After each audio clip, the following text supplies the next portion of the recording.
Learning objectives.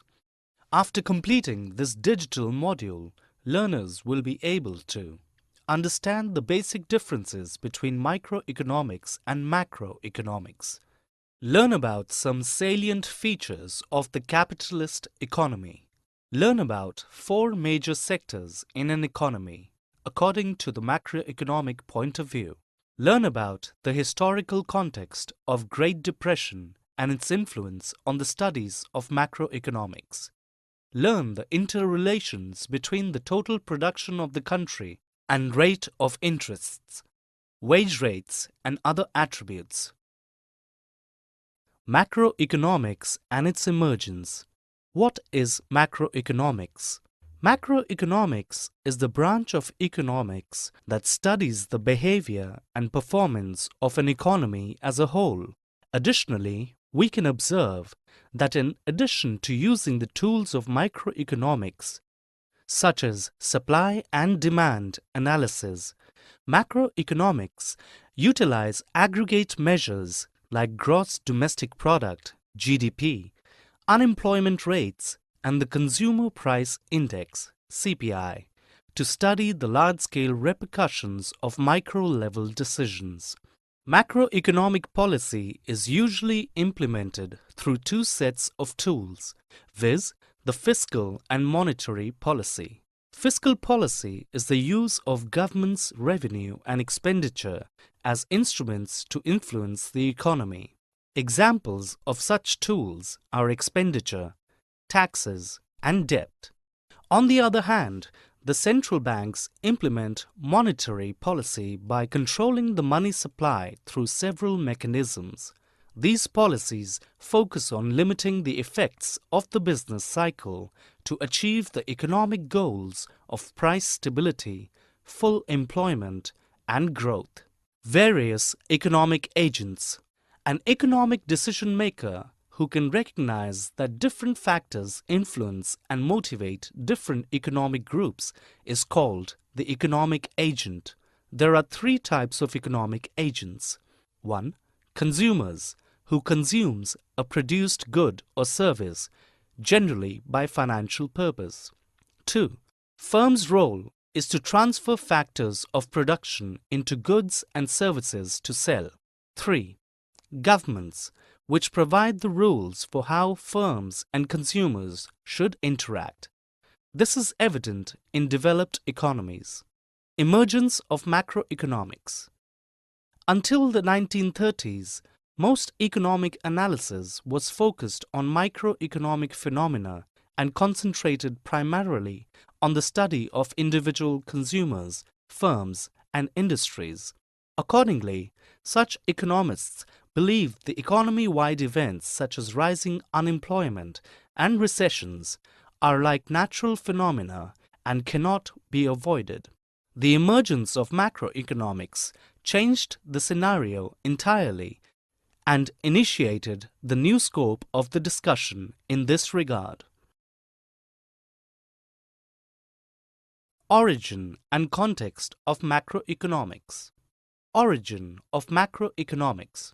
John Maynard Keynes attacked some of these classical theories and produced a general theory that described the whole economy in terms of aggregates rather than individual microeconomic parts.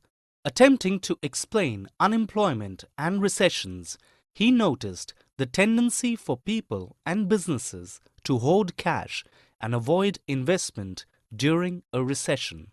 He argued that this invalidated the assumption of classical economists who thought that markets do not leave any surplus of goods and no willing labor left there idle. The generation of economists that followed Keynes synthesized his theory with neoclassical microeconomics. Historical context of capitalist enterprises. Capitalism is an economic system based upon private ownership of the means of production and their operation for profit. Characteristics central to capitalism include private property, capital accumulation, wage labor, voluntary exchange, a price system, and competitive markets. In a capitalist market economy, decision-making and investment are determined by every owner of wealth, property, or production system in capital markets, whereas the prices and the distribution of goods and services are mainly determined by competition in goods and services markets. Most existing capitalist economies are mixed economies, which combine elements of free markets with state intervention and, in some cases, economic planning. Household sectors in macroeconomics. The aggregate macroeconomic sector that includes the entire wants and needs satisfying population of the economy. The primary economic role of the household sector is consumption. The share of gross domestic product purchased by the household sector is termed consumption expenditures. This is one of four macroeconomic sectors. The other three are business sector, government sector, and foreign sector. Summary. Let us summarize what we have learned. Macroeconomics deals with the aggregate economic variables of an economy. Prices of different goods and services generally have a tendency to rise or fall simultaneously. The price or employment level of this representative good will reflect the general price and employment level of the economy. Macroeconomic policies are pursued by the state itself or statutory bodies like the Reserve Bank of India, RBI, Securities and Exchange Board of India, SEBI, and similar economic institutions. The Great Depression of 1929 and the subsequent years saw the output and employment levels in the countries of Europe and North America fall by huge amounts. A typical capitalist enterprise has one or several entrepreneurs where people exercise control over major decisions and bear a large part of the risk associated with the firm enterprise. After producing output with the help of these three factors of production, namely capital, land, and labor, the entrepreneur sells the product in the market.